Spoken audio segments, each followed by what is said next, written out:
On a frozen New Year's Eve in New York City, a Korean mafia boss walks into a crowded restaurant with his aging mother. Across the room, a tired waitress balances plates and dreams she's too exhausted to chase. Their worlds should never collide. But when his mother sees something in Pamela that her son refuses to acknowledge, a quiet revolution begins. Just two souls learning that love doesn't break you, it builds you. This is Midnight Promise, a story about finding home in the most unexpected person. Hello, fam. Welcome back to Afro-Korean Heartbeat Stories. Don't forget to like this video and subscribe for more emotional storytelling that will leave you breathless. Tell us where you're watching from, and thank you so much for your support. Mrs. Choi set down her teacup with deliberate precision, the porcelain meeting the wooden table without a sound. Across from her, Hyun-ki scrolled through his phone with the detached efficiency that had become his default expression. The restaurant hummed with New Year's Eve energy, laughter spilling from nearby tables, but their corner remained an island of measured quiet. She had been watching the waitress for the past 20 minutes. The young woman moved through the cramped aisles with a dancer's awareness, never bumping a chair, never rushing despite the obvious chaos in the kitchen. African American, generously curved, with natural hair pulled back in a simple bun that somehow looked elegant rather than hurried. But it wasn't her appearance that caught Mrs. Choi's attention. It was the way she smiled at an elderly couple struggling with chopsticks, taking time to demonstrate the proper grip even as another table flagged her down. The way she placed a complimentary appetizer before a mother with 3 rowdy children, understanding without words that the woman needed 5 minutes of peace. Mrs. Choi recognized grace under pressure. She had spent 40 years as the wife of a man whose business demanded constant vigilance, whose every social interaction carried weight and consequence. She knew performance from authenticity. This waitress was authentic. Hyun-ki, she said in Korean, soft enough that only her son would hear. He looked up, his dark eyes focusing on her with the immediate attention he gave everything. 34 years old and already carrying the world in those shoulders. Too serious. Too alone. Yes, mother. What do you think of our waitress? His gaze flickered toward Pamela, who was pouring water at a neighboring table, then back to his mother. She's efficient. Professional. That's all you see? What else should I see? Mrs. Choi smiled, the small private smile she reserved for moments when her brilliant son revealed his profound blindness. Then I suppose I'll have to look for both of us. Before he could respond, Pamela approached their table with a fresh pot of barley tea. Can I get you anything else? The kitchen's still taking orders for another 30 minutes before we switch to the countdown menu. Please sit for a moment, Mrs. Choi said in English, gesturing to the empty chair. Pamela's eyes widened slightly. Oh, I appreciate that, but I really can't. My manager. Just 1 minute. I'm an old woman, and I've been wanting to talk to you all evening. Mrs. Choi's smile held both warmth and an unmistakable command, the kind that came from decades of navigating rooms where power spoke in whispers. Pamela glanced toward the kitchen, calculated something in her head, then lowered herself to the chair's edge. 1 minute. But if Chef starts yelling, I'm running. Fair enough. Mrs. Choi leaned forward conspiratorially. Tell me, what's your name? Pamela. Pamela King. A strong name. How long have you worked here? Almost 2 years. Pamela's posture remained alert, ready to spring up at any moment, but her voice carried genuine friendliness. It's a good restaurant. The owners treat us well. And do you enjoy it? The work. Pamela hesitated, and in that hesitation, Mrs. Choi saw layers. I enjoy meeting people, making them feel welcome. There's something satisfying about being part of someone's good memory, you know? Like tonight, everyone's celebrating, and I get to be a small piece of that. But, Mrs. Choi prompted, Pamela laughed, a sound like wind chimes. But nothing. It's a good job. You're diplomatic. That's wise. Mrs. Choi poured tea into Pamela's empty cup, reversing the traditional roles. I've been coming here for 7 years, every New Year's Eve. My late husband chose this restaurant because the owner was from his hometown in Korea. After he passed, my son continued the tradition. She glanced at Hyun-ki, who had set down his phone and was watching this interaction with undisguised wariness. He's dutiful, my Hyun-ki. Perhaps too dutiful. Tradition is important, Pamela said carefully, accepting the tea with both hands in a gesture Mrs. Choi noted with approval. My grandmother always said that remembering where we come from keeps us grounded when the world gets crazy. Your grandmother sounds wise. She was. Raised 7 kids on a teacher's salary in Atlanta. Used to say love and discipline were 2 sides of the same coin. Pamela's expression softened with memory. She passed 3 years ago. I think about her every day. The best ones stay with us, Mrs. Choi said quietly. My husband has been gone 5 years, but I still set his favorite tea out sometimes. My son thinks I'm being sentimental. I don't think that's sentimental at all, Pamela said with sudden intensity. I think that's love. Love doesn't just stop because someone's gone. Mrs. Choi reached across the table and squeezed Pamela's hand. The gesture surprised all 3 of them. Hyun-ki's jaw tightened imperceptibly. A crash from the kitchen shattered the moment. Pamela jumped up. That's my cue. Thank you for the tea, Mrs. Choi. I hope you both have a beautiful new year. She disappeared into the kitchen chaos, leaving mother and son in loaded silence. Mother, Hyun-ki said carefully. What are you doing? Having a conversation. Am I not allowed to be friendly? You're never simply friendly. You're strategic. She laughed, delighted. Maybe your father taught me too well. But tell me truly, what did you think of her? Hyun-ki picked up his phone again, but his mother noticed he didn't actually look at the screen. She seems kind. Hardworking. She's genuine. In our world, that's rarer than diamonds.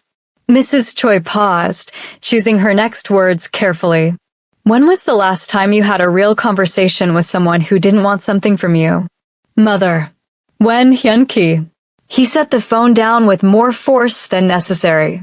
What do you want me to say? That I noticed her? I noticed her. She has a nice smile. She treated you with respect. But she's also our waitress, and he stopped himself. You're what? Too important? Too busy?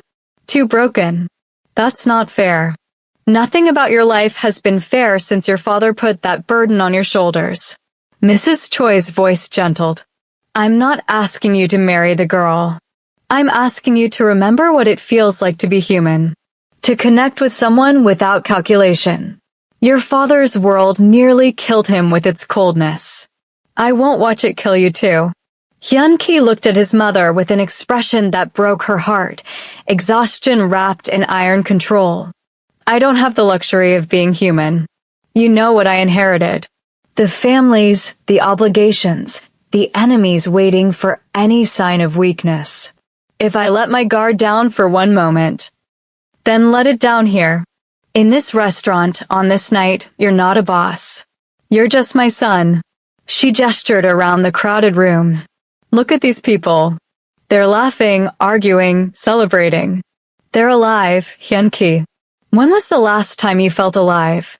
He didn't answer, but something shifted in his face. Pamela returned with their entrees, moving with controlled urgency. Okay, so the galbi is the best you'll ever have, and the japchae is my personal favorite, though don't tell Chef I have favorites or he'll think I'm not impartial about his cooking. She arranged the dishes with practiced efficiency. Can I get you anything else? Your recommendation for dessert, Mrs. Choi said promptly. What would you choose if you were celebrating? Pamela grinned. The honey pastries with black sesame ice cream. It's not traditional, but Chef's daughter suggested the combination, and it's honestly perfect. Sweet without being overwhelming, you know. We'll have two, Mrs. Choi said before Hyun-ki could speak. Coming right up. Pamela started to turn away, then paused. Mrs. Choi, thank you for earlier. For treating me like a person instead of just the help. You'd be surprised how rare that is. I raised my son better than that, Mrs. Choi said pointedly. Pamela's eyes met Hyun-ki's for the first time with real curiosity rather than professional courtesy. He held her gaze, and something unspoken passed between them. A question, perhaps. Or a recognition. Happy New Year, Pamela said softly, then vanished into the crowd. Hyun-ki watched her go, and his mother watched him watch her. What are you planning, Mother? He asked without looking away from where Pamela had disappeared. Nothing at all. But I think the universe might be planning something, and I've learned not to stand in the universe's way. The evening progressed with the inexorable momentum of all New Year's Eves, the restaurant growing louder and more celebratory as midnight approached. Pamela appeared and disappeared like a graceful ghost, always present when needed, never intrusive. Mrs. Choi observed her son tracking those appearances with increasing frequency. When Pamela brought their dessert, Mrs. Choi excused herself to the restroom with theatrical timing. Hyun-ki found himself alone with the waitress, who had somehow occupied his thoughts for the past 2 hours. Your mother is wonderful, Pamela said as she set down the plates. My grandmother had that same energy, you know? Like she could read your entire life story just by looking at you. It's a useful skill in her world, Hyun-ki said, then wondered why he'd phrased it that way. Her world? As opposed to yours? He hesitated, caught between truth and the careful lies he told everyone. We see things differently sometimes. Generational perspectives. Pamela nodded, but her expression suggested she heard what he didn't say. I get that. My mom thinks I'm wasting my potential waiting tables. She wanted me to finish college, get some corporate job, climb the ladder. She shrugged. But I like this. I like meeting people, being useful. There's dignity in service, you know. Yes, Hyun-ki said with unexpected fervor. Yes, there is.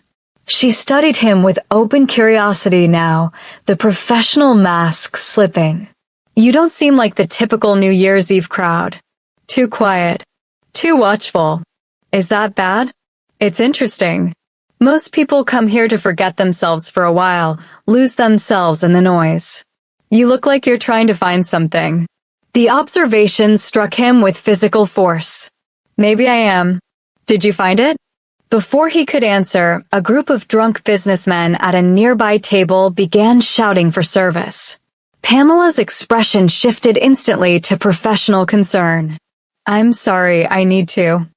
Go. Of course. Hyun-ki watched her navigate toward the chaos with impressive calm, defusing the situation with a combination of firm boundaries and warm humor that left the drunk men sheepish and cooperative. Mrs. Choi returned to find her son staring at nothing, his dessert untouched. Interesting conversation, she asked innocently. Mother, please don't. Don't what? I haven't done anything. Yet? And you won't. She's a nice woman with her own life. I'm not going to disrupt that. Who said anything about disruption? I'm simply noting that you've smiled more in the past hour than you have in the past month. If that's disruption, perhaps you need more of it. The countdown began at 11:50, restaurant staff distributing noisemakers and champagne flutes. The energy shifted from celebratory to electric, everyone suddenly aware that they stood on the edge of transformation, however illusory. Pamela moved through the crowd distributing sparklers, her smile brilliant and genuine. When she reached their table, Mrs. Choi pulled her down into an impulsive hug. Thank you for making this evening special. For an old woman, these moments matter. Pamela returned the embrace with equal warmth. You're not old, you're elegant. There's a difference. I like you, Mrs. Choi declared. Hyun-ki, don't you like her? Mother, he said in Korean, mortified. but Pamela just laughed. I don't speak Korean, but I definitely recognize a mom being embarrassing. Mine does the same thing. All mothers have the same job, Mrs. Choi said conspirationally. Embarrassing our children into being human. The countdown reached 30 seconds. The restaurant vibrated with anticipation. Pamela handed them each a sparkler and a lighter. Make a wish at midnight. Chef says it's tradition. What will you wish for?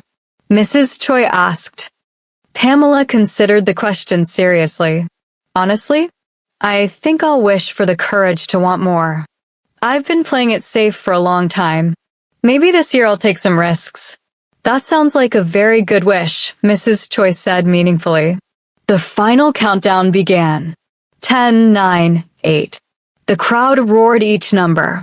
Pamela lit their sparklers, then her own. 7, 6, 5.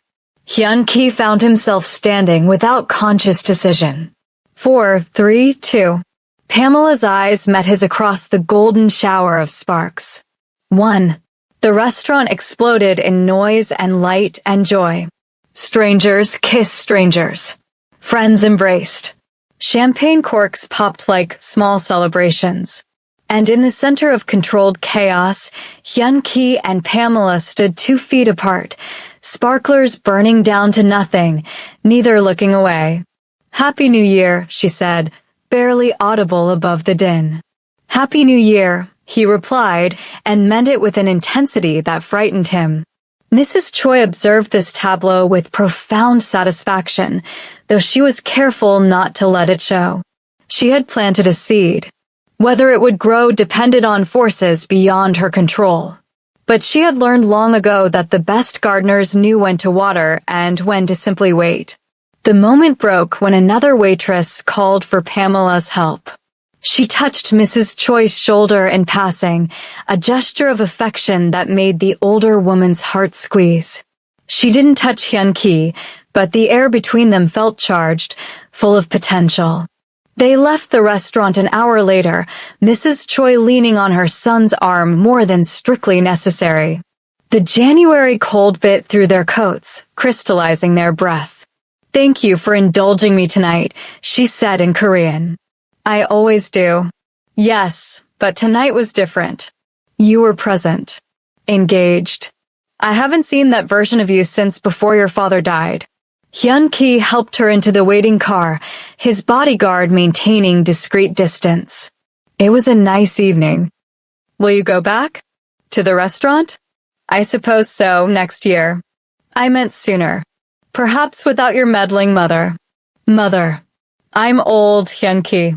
I'm allowed to meddle. It's one of the few pleasures left to me. She settled into the leather seat with a satisfied sigh. That girl is special. Don't let your father's world make you too afraid to see it. The car pulled away from the curb, carrying them back toward the fortress of their real life, the world of obligations and dangers that Hyun-ki navigated with exhausting vigilance. But as they drove through streets still drunk on New Year's hope, he found himself thinking about a waitress who moved through chaos with grace, who talked about her grandmother with reverence, who saw dignity in service, who had looked at him like he was just a person instead of a position. His phone buzzed. Business. Always business. But for once, he let it go to voicemail. Inside the restaurant, Pamela collapsed against the kitchen wall at 2 a.m, her feet screaming, her smile muscles aching from overuse. The other servers moved around her with similar exhaustion, counting tips, comparing stories from the night's chaos. You okay? Asked Maya, her work wife of 2 years. I'm good. Great tips tonight. I saw you talking to that seriously hot Korean guy and his mom. What was that about? Pamela shrugged, though her pulse quickened at the memory. Just being friendly. They were nice. Girl, he was watching you all night. Couldn't take his eyes off you. He was probably just bored. Rich people get bored easily. Rich and fine, Maya corrected. Did you get his number? Maya, he was here with his mother. On New Year's Eve. That's not a man looking to pick up waitresses. Maybe not. But he was definitely looking at you like you were more than just his waitress. Maya poked her shoulder. When was the last time you let someone see you? Actually see you, not just appreciate the service. Pamela didn't answer because the question hit too close to something she'd been avoiding. When had she become invisible? When had she decided that her own story was less important than making cameos in everyone else's? My New Year's wish, she said suddenly. I wished for the courage to want more. Then maybe the universe is listening, Maya said. And maybe that seriously hot Korean guy was the universe's way of saying it's time. They finished closing the restaurant at 3 in the morning. Pamela walked to the subway through streets littered with the debris of celebration, confetti, and broken champagne flutes catching streetlight like scattered diamonds. The city felt different in these hours, simultaneously exhausted and expectant, the space between ending and beginning. At home in her small studio apartment, she kicked off her shoes and sank onto her thrift store couch. Her phone showed messages from her mother, her best friend, her cousin, all wishing her Happy New Year, all asking what her resolutions were. She didn't know how to explain that her resolution was simply to stop hiding, to stop making herself smaller to fit into other people's comfort zones, to believe that she deserved to take up space in her own life. Her grandmother's voice echoed in memory. Baby girl, don't you ever apologize for being a whole person. The world's gonna try to make you shrink down, fit into some neat little box. But you're not made for boxes. You're made for wide open spaces. Pamela pulled out the journal her best friend had given her for Christmas, opened to a fresh page. At the top, she wrote, Things I want. The pen hovered. When was the last time she'd asked herself that question honestly? She began writing. Small things at first. A new mattress because hers made her back hurt. Time to actually cook real meals instead of restaurant leftovers. Then bigger things. To finish her degree. To stop dating men who treated her like an option instead of a priority. To open her own cafe someday, the kind of place where people felt welcome regardless of their bank account. At the bottom of the page, almost without thinking, she wrote, To feel seen. Her phone buzzed. Maya had texted, Girl, I looked him up. Your hot Korean guy? He's not just rich. He's rich. Like, owns half the commercial real estate in Koreatown rich.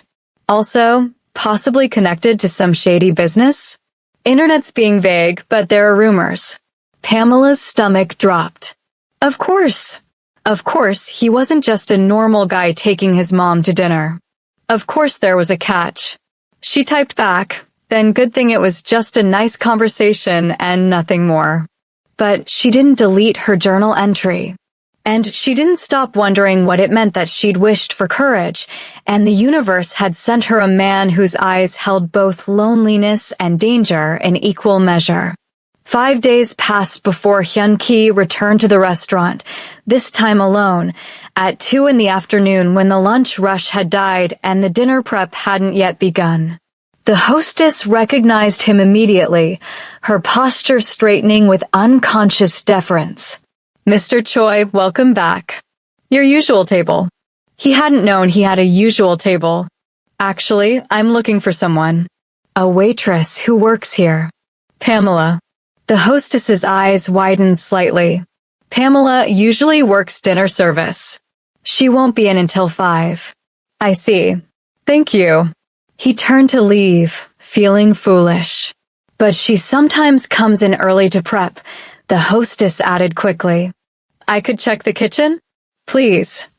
She disappeared, leaving Hyun-ki standing in the empty dining room, second-guessing everything. What was he doing? What did he possibly think would come from this? His life didn't allow for spontaneity, for following impulses sparked by a stranger's smile on New Year's Eve. But his mother's words haunted him. When was the last time you felt alive? Pamela emerged from the kitchen in jeans and a simple sweater, her hair loose around her shoulders.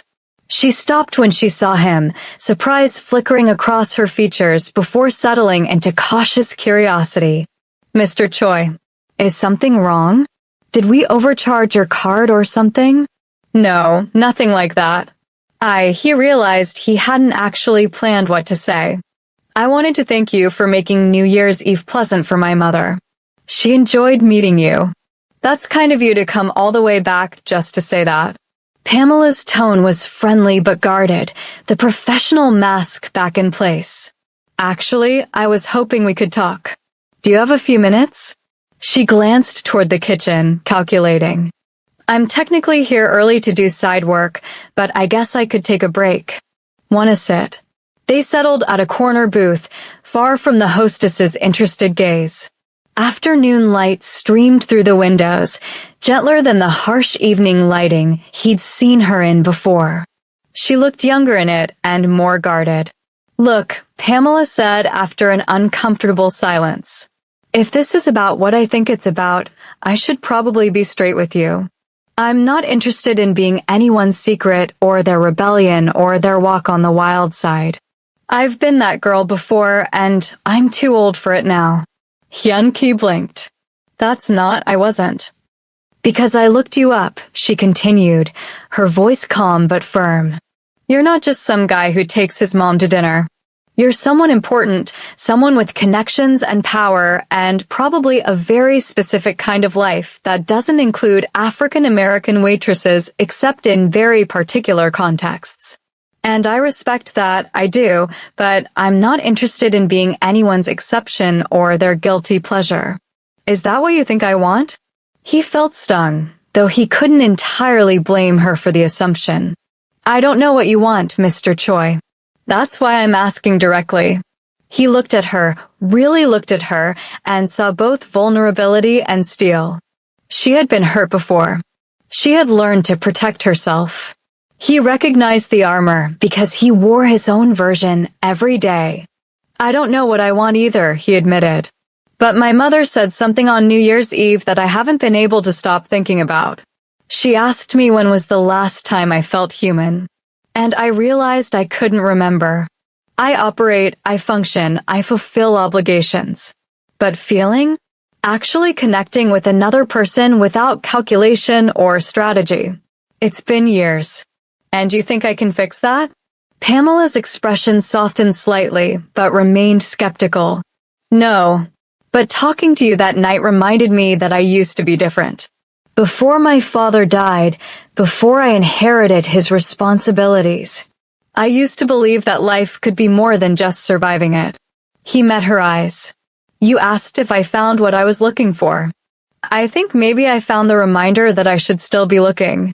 Pamela was quiet for a long moment, studying his face. That's either the most honest thing anyone said to me in years, or the most sophisticated pickup line ever. It's honest. I promise you that. Okay, so what now? What exactly are you proposing here? Coffee. Conversation. Getting to know another human being without any expectations beyond that. If you're interested. And if you're not, I'll leave and never make you uncomfortable again. Coffee, she repeated. Just coffee. Or tea. You seem like someone who might appreciate good tea. A smile tugged at her lips. I'm definitely a tea person. Coffee makes me jittery. There's a place in Koreatown that serves traditional Korean tea. Very quiet, very low-key. No one would bother us there. Because you own it, she guessed. Because I'm friends with the owner's grandmother, who treats me like a wayward nephew and would protect our privacy fiercely. Pamela laughed, the sound bright and unexpected. You know what? Fine. Tea. But I'm setting some ground rules first. I'm listening. 1.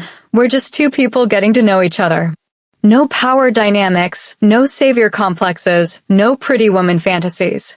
I'm not looking to be rescued, and I'm not interested in rescuing anyone else. Agreed. 2. We're honest with each other. I don't do games. If something bothers you, you say it. If this stops working for you, you tell me directly. I can do that. 3. We move at my pace. If that's too slow for you, I understand, but I'm not rushing into anything just because someone powerful decides they're interested in me. That's more than fair, Hyun-ki said quietly. Can I add a rule? Go ahead.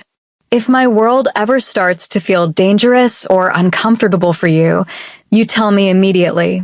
I won't lie to you. There are aspects of my life that are complicated, but your safety and peace of mind come first. Pamela studied him carefully. Your world. That's an interesting way to phrase it. Maya said there were rumors online about your business. Shady stuff. My father's legacy is complicated. I'm working to make it less so, but that takes time. I understand if that's a deal breaker. Is any of it illegal? Not anymore. But the transition from what was to what I'm trying to build isn't always clean. She appreciated his honesty even as it unsettled her. I'm going to need to think about that. Of course. But I'm still willing to try the tea thing. See how it goes. Tomorrow? 2 o'clock. Make it Wednesday. I have the day off. Wednesday at 2. He stood, then hesitated. Thank you, Pamela, for not just dismissing this. Me, thank you for being honest. That's rarer than you might think. After he left, Pamela sat in the booth for another 10 minutes, her mind spinning. Maya appeared from wherever she'd been obviously eavesdropping. Girl, what just happened? I think I just agreed to have tea with someone way outside my league. Your league? Pamela King, you're amazing. Don't you ever let anyone make you feel like you're not good enough, including yourself. It's not about being good enough. It's about being smart. Getting involved with someone like him? That's a complication I don't need. Maybe Maya allowed. Or maybe it's exactly the kind of risk you said you wanted to take. Didn't you wish for courage? I'm starting to regret that wish. Too late. The universe already heard you. Wednesday arrived wrapped in gray January cold, the kind of weather that made staying in bed feel like a moral victory. Pamela changed her outfit 3 times before settling on jeans, ankle boots, and a wine-colored sweater that her best friend always said made her skin glow. Not trying too hard, but not hiding either. The tea house occupied a narrow building between a Korean grocery and a karaoke bar.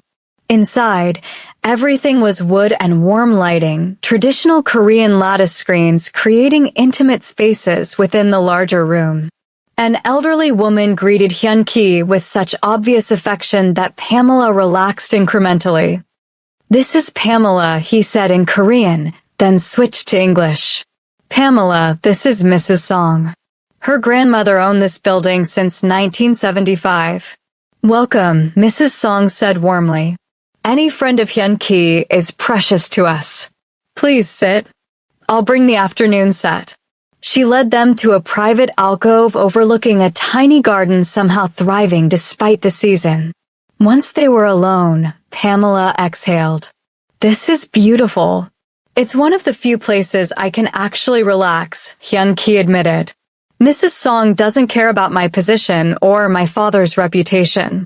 She just cares that I appreciate good tea and that I'm polite to my elders. Smart woman. Mrs. Song returned with a tray bearing a delicate tea set and small plates of traditional sweets. She poured for them with practiced grace, the steam rising between them like a veil. So, Pamela said after Mrs. Song had departed, where do we start? The beginning? Tell me something true about yourself that you don't usually share. She sipped her tea, considering. Okay, true thing. I have a degree in art history that I've never used. I got it because I loved learning about how people create meaning and beauty even in the hardest times. But after graduation, I couldn't find work that paid enough to cover my student loans, so I started waitressing as a temporary thing. That was 5 years ago. Do you regret it? The degree? No. I regret being practical. I regret not fighting harder for what I loved. She met his eyes. Your turn. Something true. Hyun-ki set down his teacup carefully. I'm terrified every single day that I'm going to fail. That I'll make the wrong decision and people will get hurt. My father ran his empire through fear and absolute control. I'm trying to build something different, but I don't always know how. And I can't show weakness or uncertainty because the moment I do, someone will try to take everything. The vulnerability in his voice made her chest ache. That sounds exhausting. It is. But it's also my responsibility. My father's choices created this situation. I have to deal with the consequences. Do you resent him for it? Sometimes. Mostly I just miss him. He wasn't always the man he became. When I was young, he used to take me to the park and tell me stories about growing up in Korea, about coming to America with nothing but determination. Somewhere along the way, survival became more important than living. I don't want to make the same mistake. They talked for 3 hours, the afternoon fading into evening without either noticing. They talked about family and loss and dreams deferred. About the weight of expectations and the courage required to disappoint people. About being seen and being invisible, and how sometimes being invisible felt safer. My grandmother used to say that love was an action, not a feeling, Pamela shared. She said feelings come and go, but choosing to show up for someone, choosing to see them fully even when it's hard, that's real love. I didn't understand what she meant until she got sick. Watching my mom take care of her day after day, even when it was exhausting and heartbreaking, that was love. Your grandmother sounds like she was remarkable. She was. She saw people, you know? Really saw them. Like your mom did with me on New Year's. That's a gift. My mother has been pushing me to live more fully since my father died. She's terrified I'll disappear into duty the way he did. Is that why you came back to the restaurant? Because she pushed you. She planted the seed. But I came back because I wanted to. Because for the first time in years, I wanted something that wasn't about obligation or strategy. I wanted to talk to you again. The honesty of it hung between them, delicate and dangerous. I'm scared, Pamela admitted. Your world is so different from mine. I don't know how to navigate it. Then don't. Just be yourself. That's all I'm asking for. Is it? Because eventually, if this continues, I'll have to meet people from your life. People who won't understand why you're spending time with a waitress. People who'll have opinions about who's good enough for you. I don't care about their opinions. But I do, she said quietly. I care because I've been judged my entire life for not fitting into neat categories. Too black for the white spaces, too educated for the working class spaces, too working class for the educated spaces. I'm tired of being someone's controversial choice. Hyun Ki reached across the table, stopping just short of touching her hand. You're not controversial. You're extraordinary. And anyone who can't see that isn't worth your concern. That's easy for you to say. You have power. You can afford not to care what people think. My entire life is about what people think. Every decision I make is calculated to maintain balance, keep peace, project strength. But with you, I don't want to calculate. I just want to be. Pamela looked at his hand, so close to hers, representing a choice she wasn't sure she was ready to make. But she'd wished for courage, hadn't she? She closed the distance, her fingers brushing his. The contact sent electricity through both of them, the simple touch somehow more intimate than anything either had experienced in years. Okay, she said softly. We try this. But slow, remember? And honest. Slow and honest, he agreed. I can do that. They left the tea house as evening settled over the city, the streetlights casting golden pools on the sidewalk. Can I walk you home? Hyun Ki asked. Pamela hesitated. My apartment is in Washington Heights. That's pretty far from here. I don't mind. You'd mind if you saw it. It's a 5th floor walk up, and the building's definitely not up to your standards. Pamela. He said her name like it meant something. I grew up in a 1-bedroom apartment above a dry cleaner with my parents and grandmother. My father didn't have money when we arrived in America. He built everything from nothing. I remember what struggling looks like. She studied his face, looking for condescension and finding only sincerity. Okay. But fair warning, my neighbor plays salsa music at volumes that violate multiple city ordinances, and the elevator's been broken since October. They took the subway together, an experience that clearly unsettled Hyun-Ki's bodyguard, who materialized from nowhere and maintained careful distance in the next car. Pamela noticed, but didn't comment. This was his world, and she was beginning to understand that constant vigilance was the price of his position. On the train, packed with evening commuters, they stood close enough that she could smell his cologne, something subtle and expensive that reminded her of cedar and rain. A drunk man stumbled against her, and Hyun-Ki's hand moved instinctively to steady her, protective without being possessive. "Thank you," she murmured. "Always." The simplicity of that word felt like a promise. They emerged at her stop into a neighborhood alive with its own rhythm, bodegas still open, children playing despite the cold, music competing from different apartments in a cultural symphony that some might call chaos, but Pamela called home. "It's different up here," Hyun-Ki observed. Different good or different bad? Different real. Koreatown can feel sterile sometimes, everyone performing their role. This feels lived in. They climbed the 5 flights, Pamela pretending she wasn't winded while Hyun-Ki showed no signs of exertion. His bodyguard remained in the lobby, a compromise that had been negotiated with hand signals Pamela pretended not to understand. Outside her door, she turned to face him, suddenly nervous. "This is me. Can I see you again? You just spent 3 hours with me. And I'd like to spend 3 more. And 3 after that." He smiled, a real smile that transformed his serious face into something younger, more vulnerable. "I'm not good at this. At dating or whatever this is. I don't have a manual for it. Neither do I. My last relationship ended because he said I was too independent, too unwilling to need him. Apparently, being self-sufficient is threatening to some men's egos. Then he was an idiot. Your independence is part of what makes you remarkable. You barely know me. Then let me know you better. Dinner on Friday? Somewhere public, casual. Your choice of restaurant." Pamela bit her lip, fighting the urge to protect herself by saying no. "There's a Caribbean place in Brooklyn I love. Very low-key. Would that be okay? It sounds perfect. It's really casual, Hyun-Ki. Like plastic chairs and paper plates casual. Your bodyguard will hate it.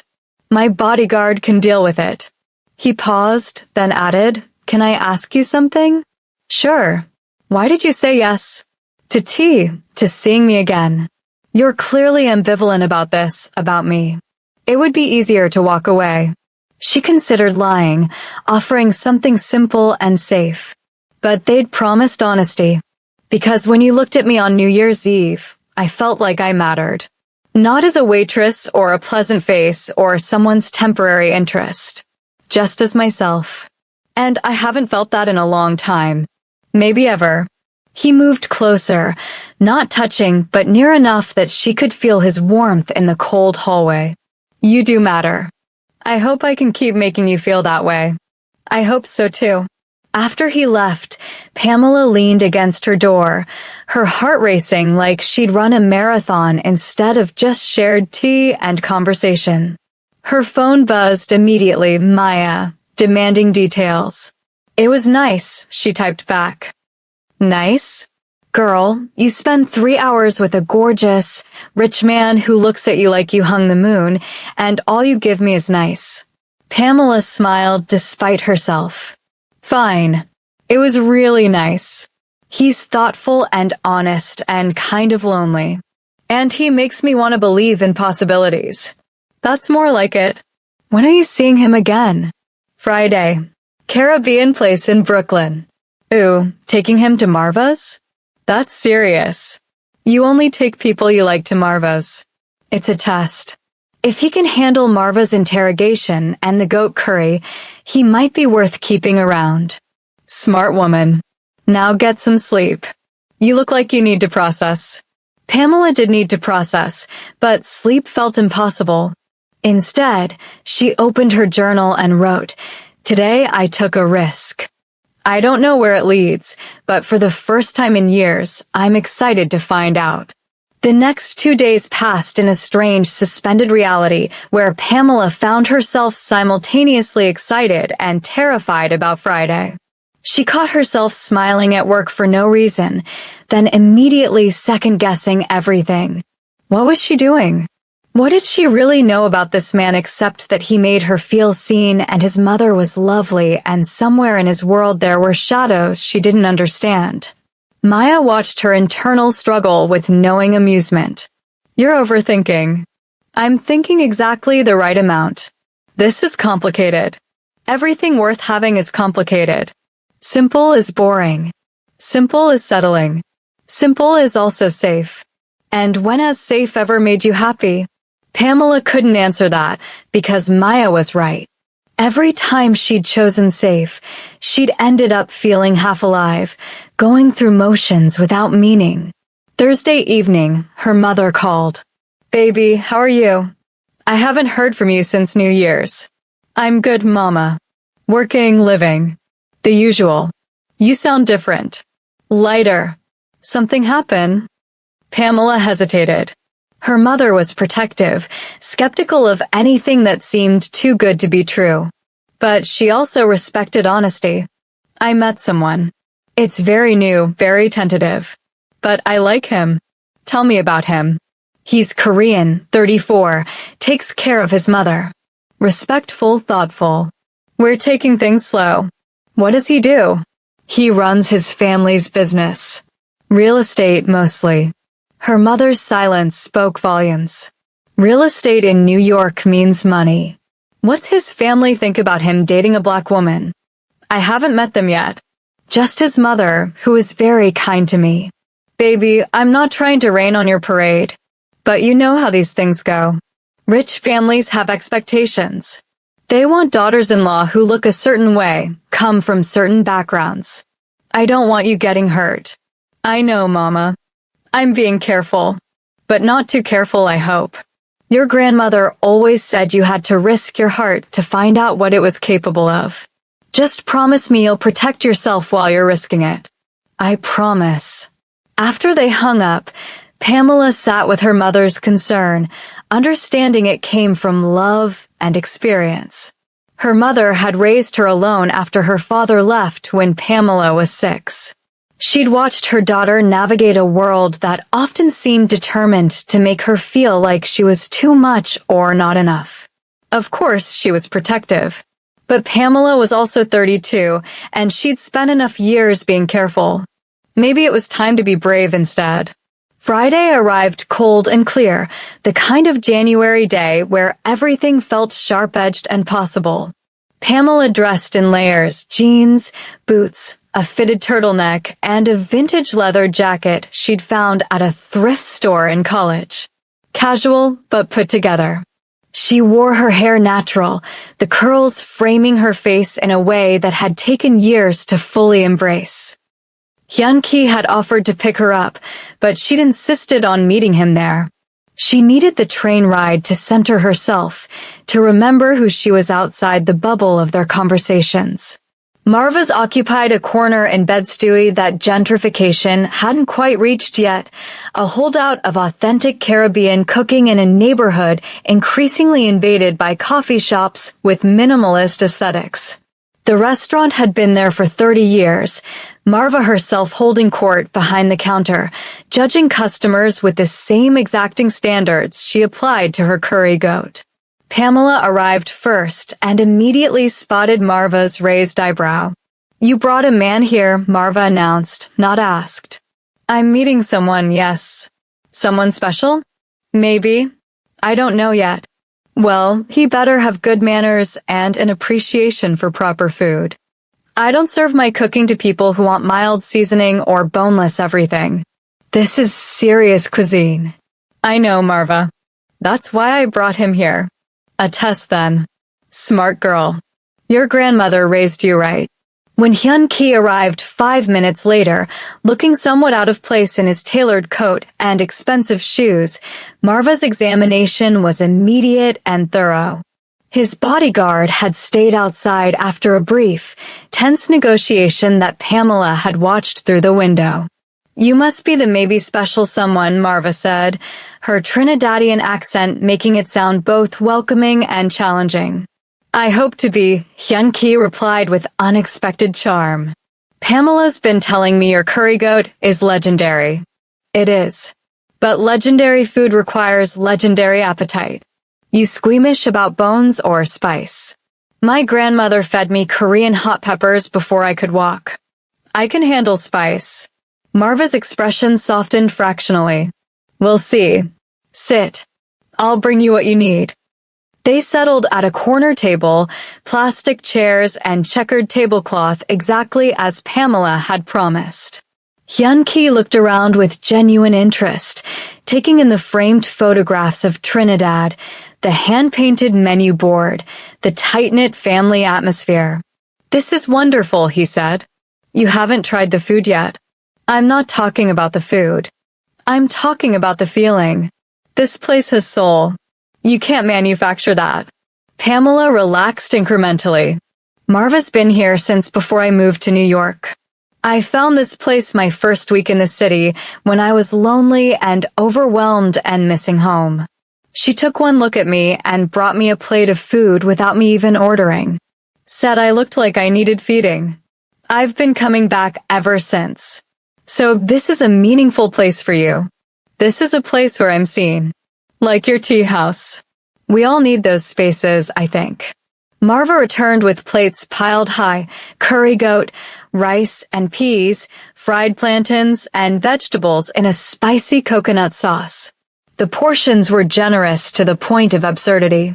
"Eat," she commanded. "And if you waste my food, don't come back." Hyun-ki ate with genuine appreciation, navigating the bones without complaint, savoring the complex spices. Pamela watched him, looking for signs of performance and finding only honest enjoyment. "This is incredible," he said after several bites. "The spice builds. My grandmother would love this." "Your grandmother likes Caribbean food?" "My grandmother likes all food. She says eating is how you understand a culture." She'd spend hours in our tiny kitchen trying to recreate dishes she'd tasted in different neighborhoods. Korean food was home, but she wanted to know her neighbors too. "She sounds wonderful. Is she still alive?" His expression clouded. "She passed when I was 17. Cancer. It was fast and brutal, and it broke something in my father. He became harder after that, more focused on legacy and power. I think he was terrified of being forgotten, of her being forgotten. I'm sorry. Losing grandmothers is losing anchors." That's exactly what it felt like. She was the one who reminded us that success meant nothing without kindness. After she died, my father forgot that lesson. They ate in comfortable silence for a while, the restaurant filling up around them with the early dinner crowd. Families, couples, groups of friends, all comfortable in this space, all trusting Marva to feed them well. "Can I ask you something personal?" Pamela ventured. "Anything. Your father's business. The transition you mentioned. What exactly are you transitioning from?" Hyun-ki set down his fork, clearly choosing his words carefully. "My father came to America with nothing. He worked legitimate jobs, restaurants, construction, dry cleaning. But he also did other work. Protection services for Korean businesses, loan facilitation for immigrants who couldn't access traditional banks, mediation for community disputes. Some of it was necessary because the system failed our community. Some of it crossed legal lines. Crossed into what? Extortion, sometimes. Loan sharking. Gambling operations. Nothing violent. My father drew hard lines around violence. But profitable and illegal nonetheless." He met her eyes. "When he died, I inherited an empire built partially on fear. I've spent 5 years dismantling the illegal operations, transitioning to legitimate real estate development, creating legal loan programs for immigrant businesses. But you can't just flip a switch on that kind of power structure. There are people who depended on the old ways, who resent the changes. It's been complicated. Dangerous. Sometimes. Less now than before, but yes, sometimes. Pamela absorbed this, appreciating his honesty even as it complicated her feelings. Thank you for telling me the truth. I promised honesty. But I understand if this changes things for you. It does, she admitted. But not necessarily in the way you might think. My uncle spent 10 years in prison for selling drugs. He wasn't a bad man. He was a desperate man in a system designed to punish poverty.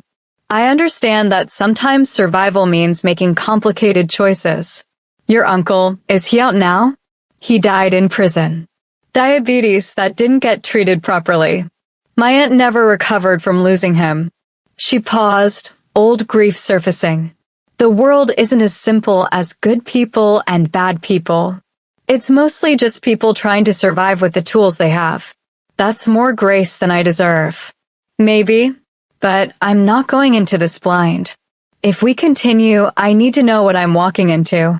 Are there still threats? Still people who might come after you? Some. I have security for a reason. But I've been careful to keep my personal life separate. The people I care about aren't targets because no one knows they matter to me. So if this continues, I'd need to stay secret? Not forever. But initially, yes. Once I'm certain the remaining opposition has been neutralized, once the transition is complete, then I'd want the world to know. But right now, advertising vulnerabilities would be dangerous. Pamela sat back, processing. I need to think about this. About what I'm willing to risk. I understand. Take whatever time you need. Marva appeared with plates of coconut cake, setting them down with her usual authority. Dessert. On the house, because you both look too serious. Life's too short for serious faces while eating my cooking. After she left, Pamela smiled despite the heavy conversation. She's not wrong. No, she's not. Hyun-ki picked up his fork, then set it down again. Pamela, I don't want to be another complication in your life. If this is too much, if my world is too messy. Everything worth having is messy, she interrupted, remembering Maya's words. The question is whether it's the right kind of mess. Whether it's mess that builds something or mess that just destroys. I want to build something. With you. If you're willing. She looked at this man who'd walked into a restaurant and somehow seen past the uniform and the smile to the person underneath. Who talked about his fear and his loss with raw honesty. Who ate Caribbean food in a plastic chair without complaint and looked at her like she was the most interesting person in the world. I'm willing to try, she said finally. But we need more boundaries. More clarity about what this is and where it could go. Tell me what you need. I need to meet your mother properly. Not as your waitress, but as someone you're seeing. If she has concerns about me, I need to know. She'll love you. She already does. I need to know what being with you would actually look like. Not just these isolated dates in neutral spaces. What would it mean to be part of your life? It would mean being at family gatherings and business dinners eventually. Meeting people from my world who will judge and gossip and test you. It would mean dealing with my mother's loving interference and my security's constant presence. It would mean navigating cultural differences and probably facing racism from people in my community who think I should marry Korean. And you're okay with that? With a pushback. I'm exhausted by living for other people's approval. You make me feel like myself. That's worth fighting for. Pamela took a bite of her coconut cake, the sweetness cutting through the heaviness of the conversation. Okay, next step, I meet your mother properly. And you think about whether you're really ready for this, for me, for all the complications that come with being with someone who doesn't fit neatly into your world. I've already thought about it. Every day since New Year's Eve. Think about it some more. Because I'm not a fantasy or a rebellion. I'm a whole person with my own complications and dreams and baggage. And I won't be anyone's secret shame or their social experiment. You could never be either of those things. They finished their meal, the conversation shifting to lighter topics, favorite movies, childhood memories, books that had changed them. The ease between them returned, natural as breathing. Outside the restaurant, the winter night had turned sharp and clear, stars somehow visible despite the city's light pollution. Hyun-Ki's bodyguard materialized like a well-dressed shadow. "Can I take you home?" Hyun-Ki asked. "I'd like that." In the car, a modest sedan rather than the conspicuous luxury vehicle she'd expected, they sat close enough that their hands brushed on the seat between them. Neither moved away. "When can I see you again?" he asked as they pulled up to her building. "Tuesday. I'm off. But this time, I want to see your world. Where you live, how you spend your time. No more neutral territory. You want to see my apartment? I want to see you in your natural habitat. If we're doing this, I need to understand all of you, not just the version you show me in tea houses and restaurants. Tuesday then. I'll send a car for you. I can take the subway. Pamela." He turned to face her fully. "I have security for real reasons. Please, let me pick you up. It's not about control. It's about keeping you safe." The sincerity in his voice made her relent. "Okay, but don't send anything too flashy. I don't need my neighbors thinking I'm selling drugs to afford a Mercedes." He smiled. "A subtle car. I promise." Before she could overthink it, she leaned across the space between them and kissed his cheek. "Thank you for dinner. For honesty. For being patient with my caution. Thank you for giving me a chance." She climbed out of the car and didn't look back until she reached her building's entrance. When she turned, he was still there, watching to make sure she got inside safely. Upstairs, Maya was waiting in her apartment. Pamela had given her a key years ago for emergencies, which Maya interpreted broadly. So, Maya demanded before Pamela had even closed the door. "So it's complicated and real and scary, and I think I might actually be doing this." "Doing what?" "Taking a real risk. Letting someone in. Believing that maybe I deserve something more than just surviving." Maya hugged her fiercely. "About damn time. Your grandmother would be proud."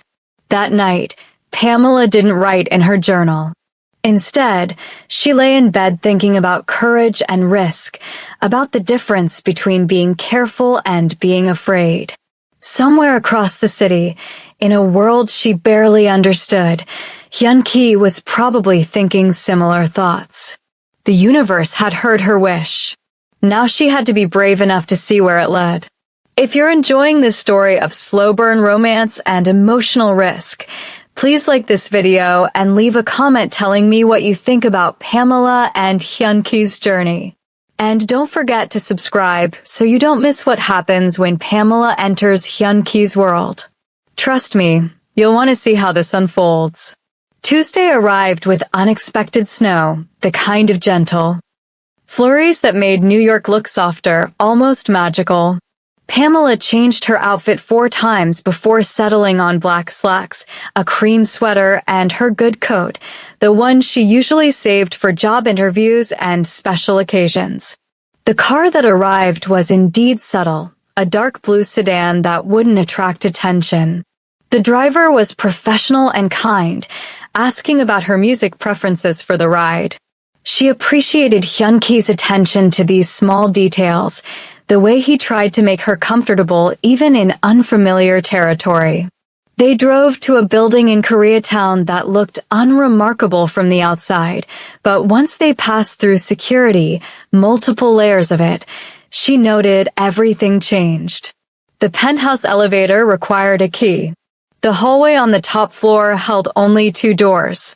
Hyun-Ki opened his door before she could knock, as if he'd been waiting. "Welcome," he said, and she heard nervousness in his voice that matched her own. The apartment was spacious, but not ostentatious, decorated with clean lines and careful attention to both Korean and modern aesthetics. What struck her most was that it felt lived in, books stacked on tables, a throw blanket draped over the couch, photographs on shelves showing younger versions of Hyun-ki with his parents and grandmother. "This is beautiful," she said honestly. "It's too big for one person. But my mother insists I need space for when she visits, and for eventual." He stopped himself. "For eventual what?" "She's hoping for grandchildren someday. She's not subtle about it." Pamela laughed. "My mother's the same. Every phone call somehow circles back to, 'When are you going to settle down and give me grandbabies?'" "Mothers," he said with affection. He gave her a tour, the kitchen where he admitted he rarely cooked, the office where stacks of paperwork suggested the weight of his responsibilities, the guest room his mother claimed whenever she stayed. His own bedroom he left closed, respecting boundaries she appreciated. The living room windows offered a spectacular view of the city, the snow making everything look like a snow globe. "This is where I think," he said, standing beside her at the window. "Early mornings before the world needs me, late nights when I can't sleep. I stand here and try to remember why all of this matters." "And do you remember?" "Sometimes. My father built this empire to prove he belonged in America, to show that immigrants could be powerful. But power without purpose is just noise. I'm still figuring out what my purpose is. Maybe it's building something better than what you inherited. Maybe it's being the bridge between your father's world and something new." He looked at her with such intensity that she felt exposed. "How do you do that?" "Do what?" "See the hope in things. The possibility. I've spent so long focused on problems and threats that I forgot there could be another way of looking at things. That's not seeing hope. That's just refusing to let fear make all my decisions." His mother arrived an hour later, sweeping in with the authority of someone who'd long ago stopped caring what anyone thought of her. She carried bags of groceries and purpose. "Pamela." She embraced her like they were already family. "I'm so happy to see you again. Hyun-ki told me you were coming. I thought we could cook together, get to know each other properly." "I'd love that," Pamela said, meaning it. In the kitchen, Mrs. Choi moved with practiced efficiency, pulling out ingredients for japchae and kimchi stew. She handed Pamela vegetables to chop and began asking questions that seemed casual, but were clearly reconnaissance. "So you grew up in Atlanta?" "Yes, ma'am. Until I was 18, then I came here for college." "And your family? Are they supportive of you?" "Very.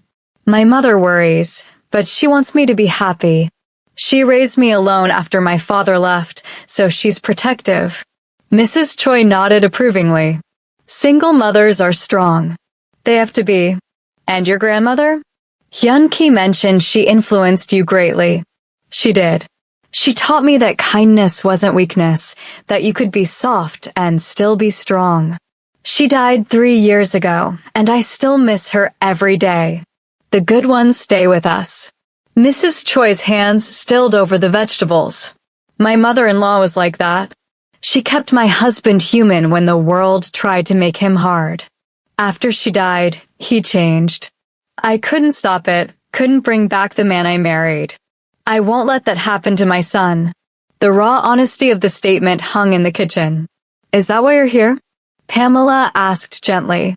"To make sure I'm good for him? I'm here because I saw something on New Year's Eve. I saw my son remember how to feel. And I saw you, a young woman who treats people with dignity regardless of who they are. That's rare. That's precious." She met Pamela's eyes. "But yes, I need to know your intentions. Are you curious about a rich man's world? Looking for security? Or do you see my son as a person worth knowing? I see him as someone who's lonely and trying hard and deserves to be seen as more than his position. I see someone who makes me want to be braver. And I'm here because I'm tired of playing it safe, of making myself smaller to fit into other people's comfort zones." "Good answer. Mrs. Choi resumed chopping. But know this, dating my son means entering a difficult world. There will be people who judge you for your race, your background, your profession. Some will be cruel. Some will assume you're after money. Can you handle that? I've been handling judgment my whole life. Being a black woman in America means developing thick skin early. The question is whether Hyun-ki can handle the racism he'll face for being with me. Whether he's ready to disappoint people who expect him to marry a nice Korean girl from the right family. Mrs. Choi smiled broadly. I like you even more now. You're right to worry about that. My son has spent his life meeting expectations. Choosing his own path won't be easy for him. Which is why I need to know he's really choosing.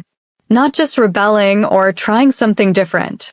I won't be anyone's experiment. You won't be. I know my son. When he commits completely. The question is whether he'll let himself commit to something his father wouldn't have approved of. Hyun-ki appeared in the doorway, clearly aware they'd been talking about him. My father wouldn't have approved of a lot of things I do now. At some point, I had to decide whether I was living his life or mine. And which are you living? His mother challenged. I'm trying to live mine. It's harder than it sounds. They cooked together, the kitchen filling with familiar smells and easy conversation. Mrs. Choi told stories about Hyun-ki's childhood, the time he'd tried to run away from home at age 6 and made it exactly 3 blocks before getting hungry, the way he'd insisted on wearing a suit to kindergarten because he wanted to be professional. He was always serious, she said fondly. Even as a baby. My husband used to joke that Hyun-ki was born 40 years old. Someone had to be responsible, Hyun-ki protested, but he was smiling. Over dinner, the conversation deepened. Mrs. Choi asked Pamela about her dreams, her art history degree, her plans for the future. I want to open a cafe someday, Pamela admitted. Not fancy, just a place where people feel welcome. Where someone having a rough day can get good coffee and real conversation. Where art is on the walls and there are books to borrow and it feels like community. That's a beautiful dream, Mrs. Choi said. What's stopping you? Money mostly. Startup costs are significant and I don't have savings. I've been paying off student loans and just surviving. If money weren't an obstacle, then fear, probably. Fear of failing. Fear of being responsible for something that big. Fear of admitting I want more than what I have. Fear is reasonable, but it's also often a liar. Mrs. Choi reached across the table and took Pamela's hand. My husband was terrified when he started his first business. But he did it anyway because staying safe felt like dying slowly.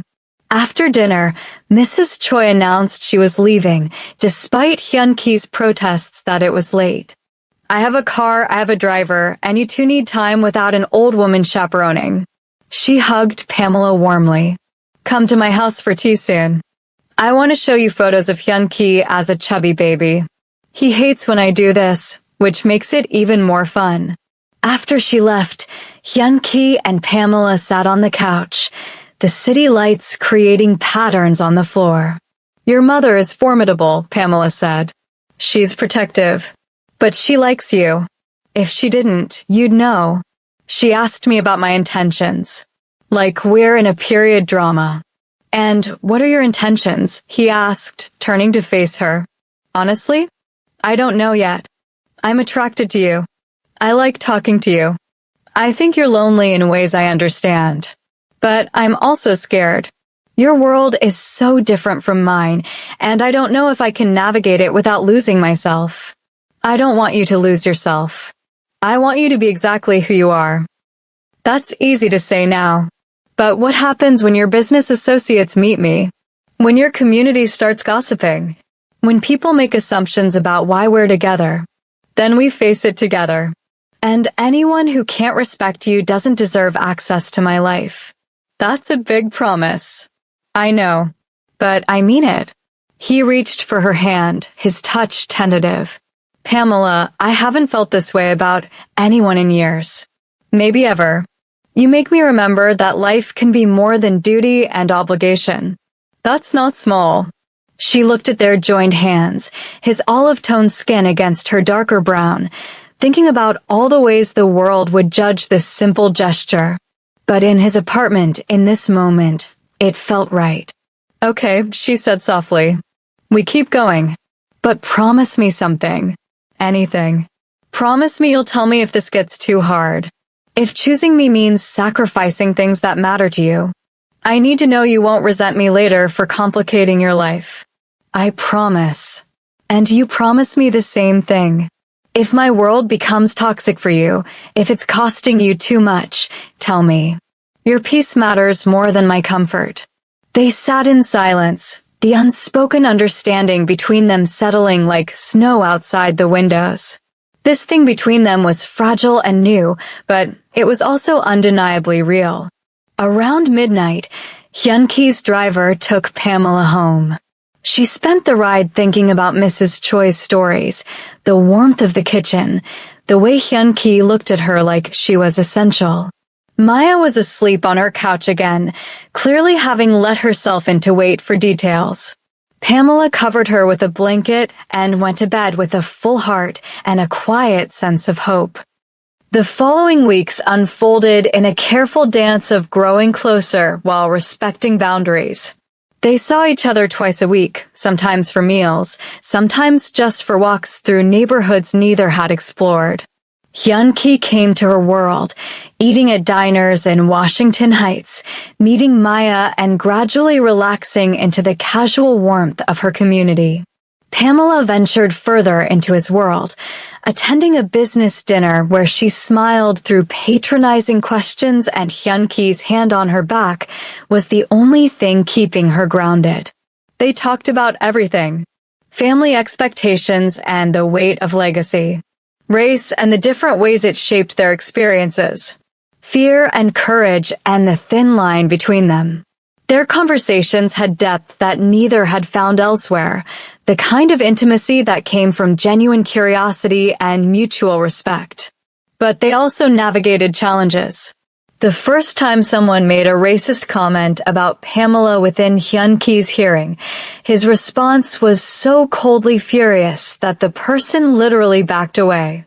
Pamela appreciated his defense, but worried about the rage she saw simmering beneath his controlled surface. You can't fight everyone who disrespects me, she told him afterward. I can try, but I need you to trust that I can handle it. I've been dealing with racism my whole life. Your anger on my behalf is sweet, but it can't become my problem to manage. He'd taken that feedback seriously, learning to let her handle situations unless she asked for support. It was a small thing, but it mattered, the difference between being protected and being patronized. They had their first real argument 6 weeks in over something seemingly trivial. Pamela had mentioned wanting to visit her mother in Atlanta, and Hyun-Ki immediately offered to pay for her flight. I can pay for my own ticket, she'd said, more sharply than intended. I know you can. I was just trying to help. I don't need that kind of help. I'm not a charity case. That's not what I meant. I have resources, and I care about you. Wanting to make your life easier isn't about thinking you can't handle it yourself. But it is, though. It's assuming I need your money to solve my problems. I've been taking care of myself for a long time, Hyun-Ki. I don't need rescuing. They'd parted angry that night, both feeling misunderstood. But the next morning, Hyun-Ki called before Pamela had even finished her coffee. I'm sorry, he said without preamble. You were right. I was trying to fix something that wasn't broken. Your independence isn't a problem to solve, it's part of who you are. I should have just listened when you said you were excited about visiting your mom, not immediately tried to throw money at it. Pamela exhaled, her own anger dissipating. I'm sorry too. I got defensive when you were just being generous. I have issues around money and power dynamics. My ex used to offer to pay for things and then hold it over my head later, like I owed him something. It made me reactive. That's important for me to know. I don't ever want you to feel indebted to me. If I offer something, it's because I want to, with no strings. But I'll also respect when you say no. And I'll try to assume good intentions instead of preparing for the worst. The argument, and more importantly, the repair, deepened their connection. They learned how to fight productively, how to name hurt without weaponizing it, how to come back together stronger than before. By late February, Pamela realized she was falling in love. It terrified her. She was folding laundry in her apartment when the recognition hit. She loved his quiet intensity, the way he listened like her words mattered, how he remembered small details she'd mentioned weeks ago. She loved his relationship with his mother, the respect he showed service workers, the way he was genuinely trying to be better than his father's legacy. She loved that he made her want to dream bigger, take more risks, believe she deserved extraordinary things. But love also meant vulnerability, and vulnerability meant potential devastation. Maya found her staring into space, a half-folded shirt in her hands. You okay? I think I'm in love with him. Girl, we've known that for weeks. You're just now catching up. This is terrifying. What if it doesn't work? What if his world is too much? What if I'm not enough? What if the sun explodes tomorrow? You can't live your life preparing for every possible disaster. Maya sat beside her. You told me you wanted courage to want more. Well, this is what more looks like. Scary and uncertain and absolutely worth it. When did you get so wise? I've always been wise. You just finally need the wisdom I've been offering for free all these years. That evening, Pamela called her mother. Mama, I need to talk to you about Hyun-ki. The man you've been seeing for 2 months and have barely told me about? Yes, let's talk. I'm falling in love with him. Maybe already have fallen. And it scares me because his world is so complicated and different from mine, and I don't know if I'm making a huge mistake or the best decision of my life. Her mother was quiet for a long moment. Baby, do you remember what I told you when you were deciding whether to move to New York? You said that staying safe meant staying small, that I'd never know what I was capable of if I didn't take risks. And was I right? Yes. New York was hard, but it made me who I am. Love is the same way. It's a risk. It might break your heart. But playing it safe means never experiencing what you're capable of feeling, of being, of building with another person. Her mother paused. Your grandmother loved your grandfather with her whole heart. When he died, I asked her if she regretted it, loving someone so much that losing them nearly destroyed her. You know what she said? What? She said she'd choose that love 1,000 times over, because those years of being fully alive with him were worth a lifetime of grief. That's what real love is, baby. It's choosing to be fully alive even when it's terrifying. After they hung up, Pamela sat with her mother's words, feeling something shift inside her. She'd been so focused on protecting herself from pain that she'd forgotten joy required vulnerability too. She texted Hyun-ki, "Can you come over tonight?" He arrived an hour later, concern in his eyes. "Is everything okay? I need to tell you something, and I need you to just listen." They sat on her worn couch, and she took his hand. "I'm falling in love with you. Maybe I already have. And it scares me because I've spent so long protecting myself, keeping people at arm's length, never letting anyone get close enough to really hurt me. But you make me want to be brave. You make me believe that maybe I deserve extraordinary things." She paused, gathering courage. "So I'm telling you this not because I need you to say it back, but because honesty is what we promised each other. And honestly, I'm terrified and hopeful and more alive than I've felt in years." Hyun-ki's expression transformed, surprise melting into something that looked like relief and joy and vulnerability all mixed together. "I've been in love with you since that first New Year's Eve," he said quietly. "Since I watched you move through that chaotic restaurant with such grace, treating everyone with dignity. Since my mother saw something in you that made her believe I could be happy again. Since you looked at me like I was just a person, not a position or a problem. You could have told me. I was terrified. You kept talking about taking things slow, and I didn't want to pressure you or scare you away. But Pamela, you're the first thing I think about in the morning and the last thing before I sleep. You've made me remember what it feels like to want a future that isn't just obligation. You've made me want to build something real. She kissed him then, a kiss that held weeks of restraint and uncertainty finally released. It was tender and urgent and full of promise, the kind of kiss that felt like a beginning. When they pulled apart, both were breathless. "So what now?" she asked. "Now we stop being careful. Now we actually try. Really try." He cupped her face gently. "I want you to meet my family, not just my mother, but my cousins, my business partners, the people who matter in my life. I want them to know you're important to me." That's a big step. I'm ready for it. Are you? Pamela thought about her grandmother's wisdom, her mother's encouragement, Maya's unwavering support. She thought about the wish she'd made on New Year's Eve for courage to want more. The universe had answered, and now she had to be brave enough to accept what it offered. Yes, I'm ready. They spent the night talking about the future, what it might look like, what they hoped for, what scared them. Hyun-ki admitted he wanted to eventually propose, to build a life together. Pamela shared her cafe dream in more detail, and he listened with the kind of attention that made her feel heard.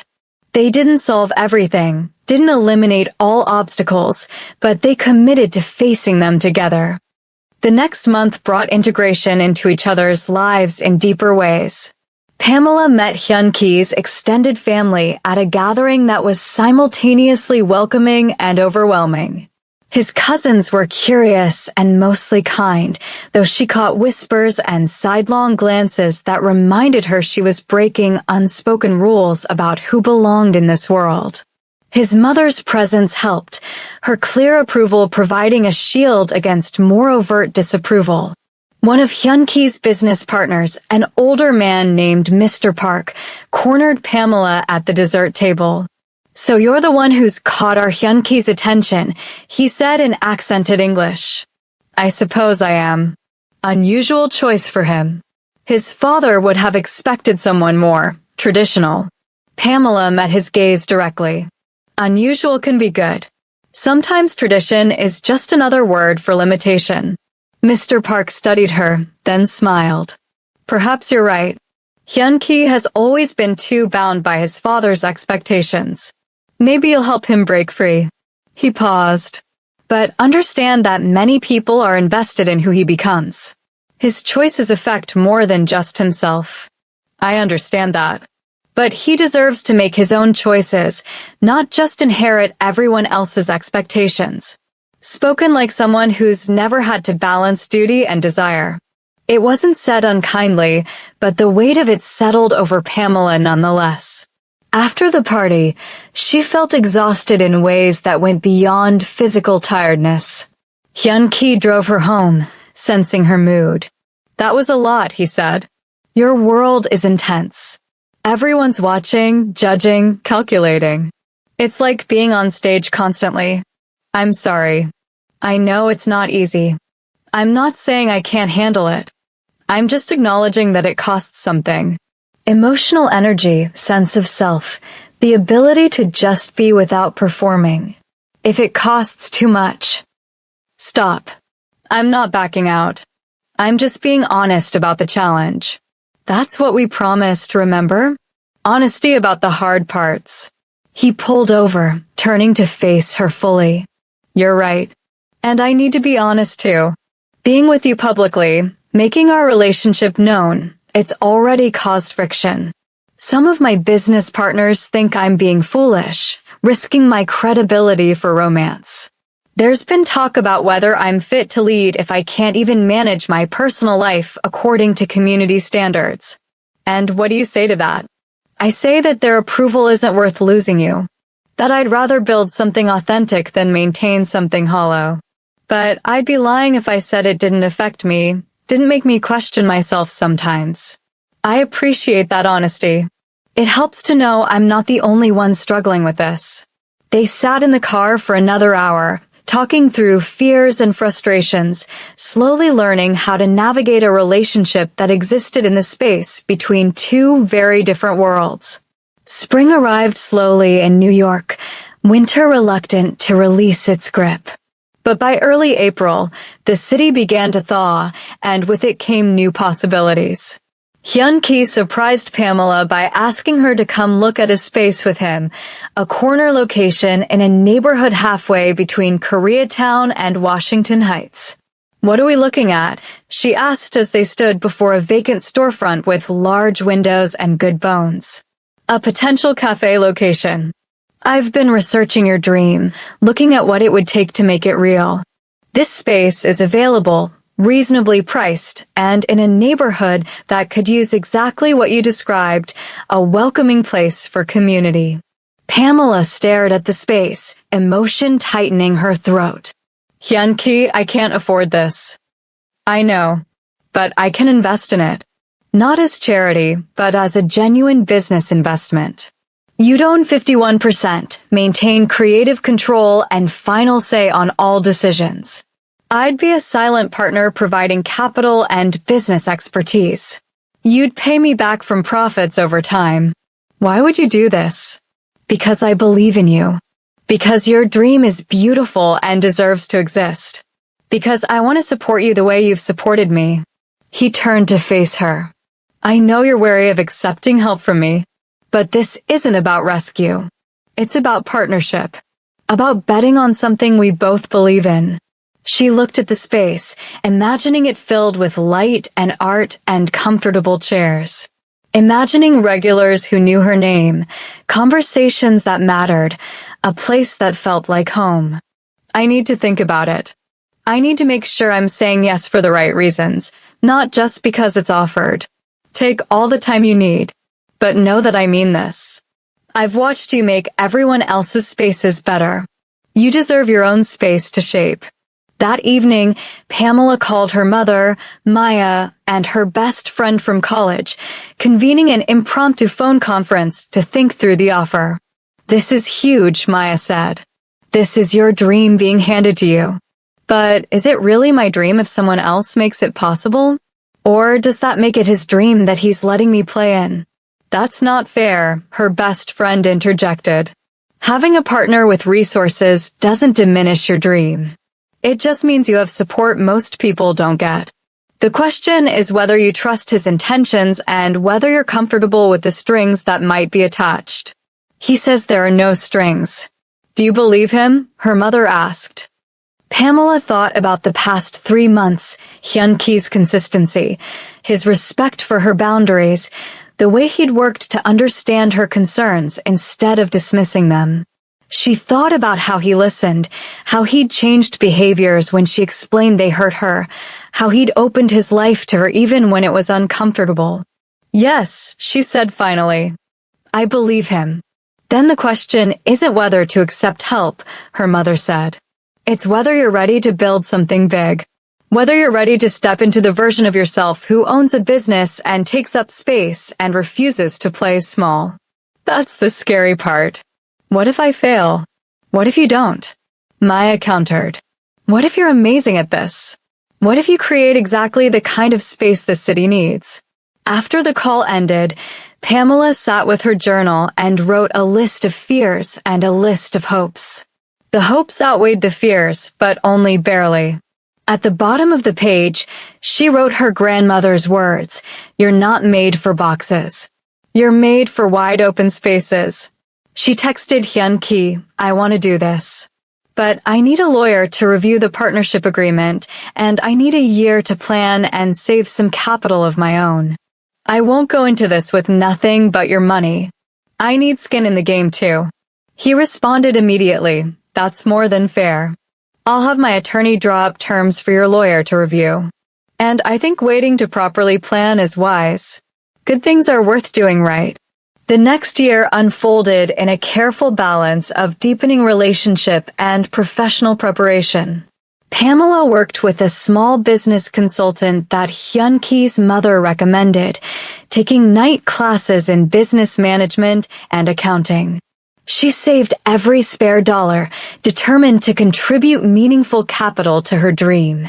Hyun-ki supported without pushing, offering advice when asked, but respecting her need to figure things out herself. Their relationship weathered more challenges. There was the family wedding where a drunk relative made racist comments loud enough for everyone to hear, and Hyun-ki's immediate defense created a rift that took months to repair. There was the moment when Pamela's jealousy flared when she saw Hyun-ki with a Korean woman who was exactly what his community expected, beautiful and accomplished and from the right family. There was the argument about whether Pamela should quit her waitressing job before the cafe opened, Hyun-ki worrying about her exhaustion while Pamela insisted she needed the income and the structure.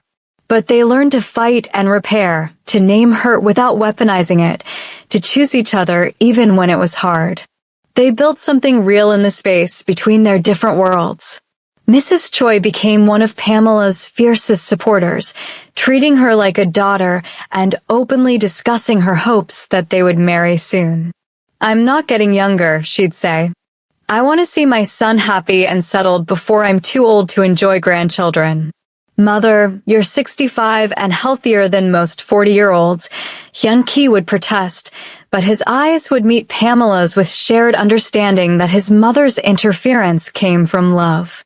By the following New Year's Eve, exactly 1 year after they'd met, Pamela and Hyun-ki returned to the restaurant where it had all begun. The owner had reserved their original table, touched by the romance of their story. "A year ago, I walked into this restaurant feeling half alive," Hyun-ki said over dinner. "I was functioning but not living, surviving but not thriving. You changed that. You reminded me what it felt like to hope." "A year ago, I was hiding," Pamela replied. "Playing small, settling for less, convincing myself that safe was good enough. You challenged that. You made me believe I deserved more." As midnight approached, the restaurant filled with the same celebratory chaos as the year before. But this time, when the countdown began, Hyun-ki reached into his pocket and pulled out a small box. "I know we haven't talked about this specifically," he said over the noise. "But I need you to know that you're not temporary for me. You're not an experiment or a phase. You're the person I want to build a life with." Pamela's heart raced as he opened the box to reveal a ring simple, elegant, with a stone that caught the light like captured starfire. "I'm not asking you to answer now," he continued, "but I'm asking if you'd consider becoming my wife. If you'd consider building this cafe and this life and this future together. Not despite our differences, but because of them. Because we make each other better." The countdown reached 10 seconds. Around them, strangers prepared to kiss and cheer. But in their corner of the crowded restaurant, time seemed suspended. "Yes," Pamela said as the countdown hit 5. "Yes, I'll consider it. Actually, I don't need to consider it. Just yes." He slipped the ring on her finger as the restaurant erupted in celebration, and they kissed as midnight struck, sealing a promise that had been building since that first New Year's Eve when a lonely man and a tired waitress had seen each other truly. Around them, their worlds continued, complicated and messy and full of challenges they'd still have to navigate. But they'd built something strong enough to weather storms, something rooted in honesty and respect and the courage to choose love over fear. Mrs. Choi, who'd been waiting at a nearby table with barely contained excitement, rushed over to embrace them both. "Finally, I thought I'd die before seeing my son happy. Mother, you literally just saw us last week." "Yes, but now I can see you happy and engaged. It's completely different." She squeezed Pamela's hand. "Welcome to the family, officially. Though you've been family since the moment I met you." The rest of the evening blurred into joy and celebration. The restaurant staff brought out complimentary champagne when word spread about the engagement. Strangers toasted them, caught up in the romance of it all. Pamela felt suspended in a moment so perfect it seemed impossible, like surely something would go wrong because life didn't actually give you fairy tale endings.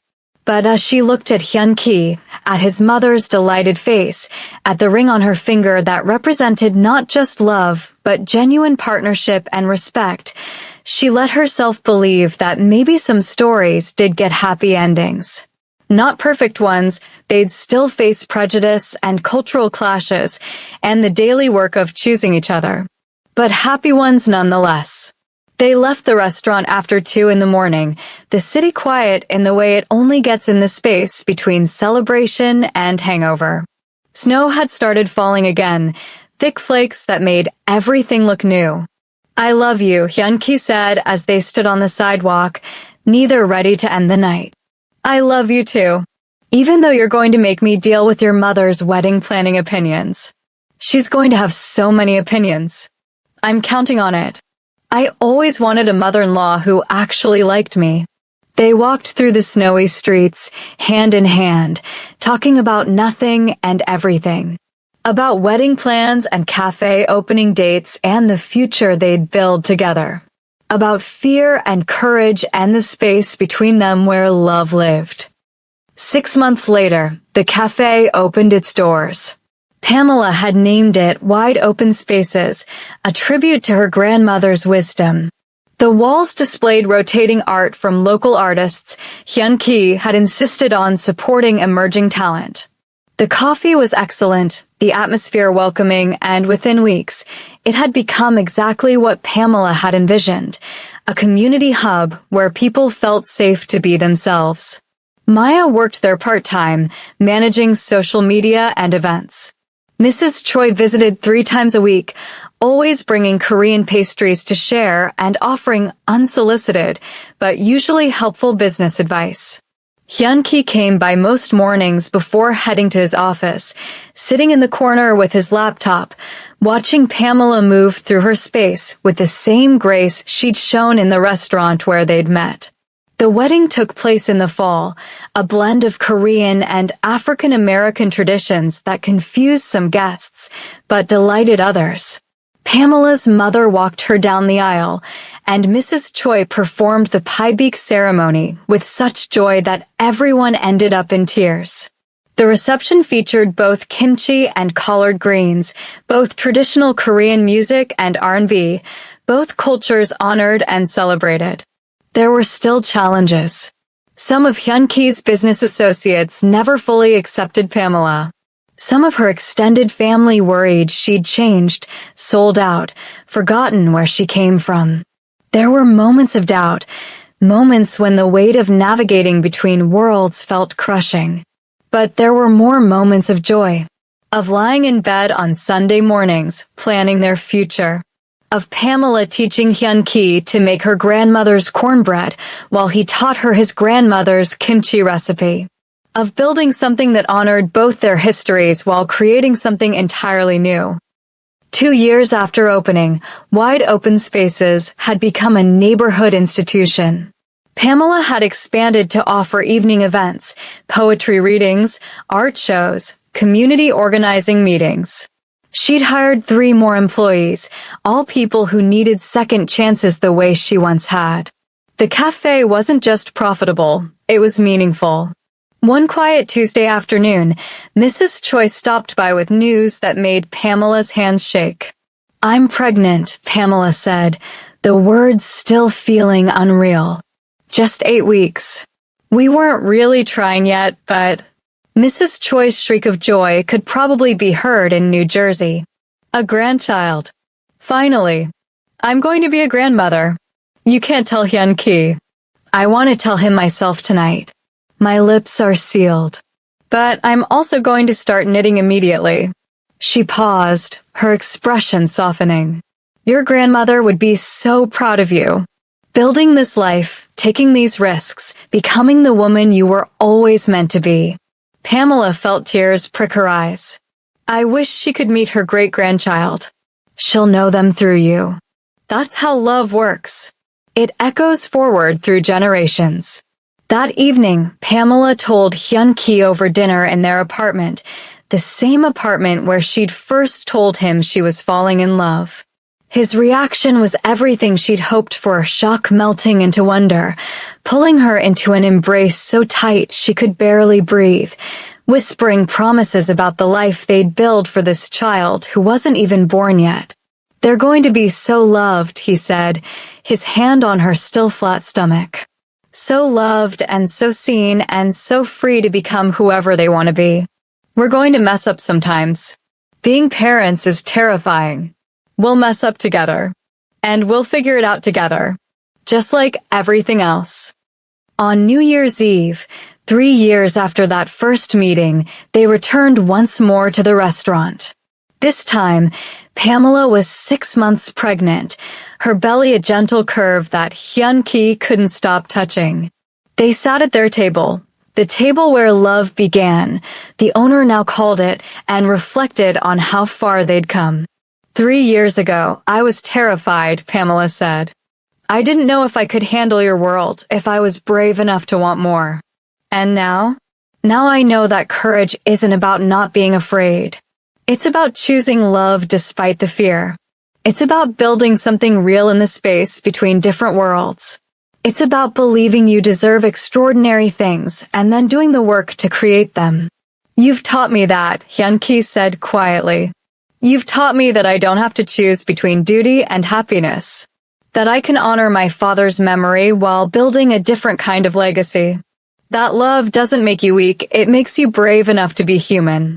As midnight approached, they stood together at the window, watching the city prepare for another year of possibility. The baby moved inside Pamela, a flutter of life that felt like promise. "Happy New Year," Hyun-ki whispered as the countdown began. "Happy New Year," Pamela replied, her hand in his, her other hand on her belly, surrounded by love that had been built slowly, carefully, courageously. The restaurant erupted in celebration around them, but in their corner, they simply held each other, grateful for every risk they'd taken, every fear they'd faced, every moment they'd chosen love over safety. Outside, the city glittered with hope and possibility, full of other stories waiting to begin. But this story, their story, had found its happy ending in the middle, in the choosing to keep showing up, keep being honest, keep building something beautiful in this space between different worlds. Love, it turned out, wasn't about finding someone perfect. It was about finding someone real and choosing them every day. It was about courage and compromise and the daily work of seeing another person fully. It was about building bridges instead of walls, about expanding instead of diminishing, about believing that different worlds could meet and create something entirely new. And as Pamela stood in the restaurant where she'd once been just a waitress, now a wife and mother-to-be and business owner who'd learned to take up space in her own life, she understood what her grandmother had meant all along. Love was action.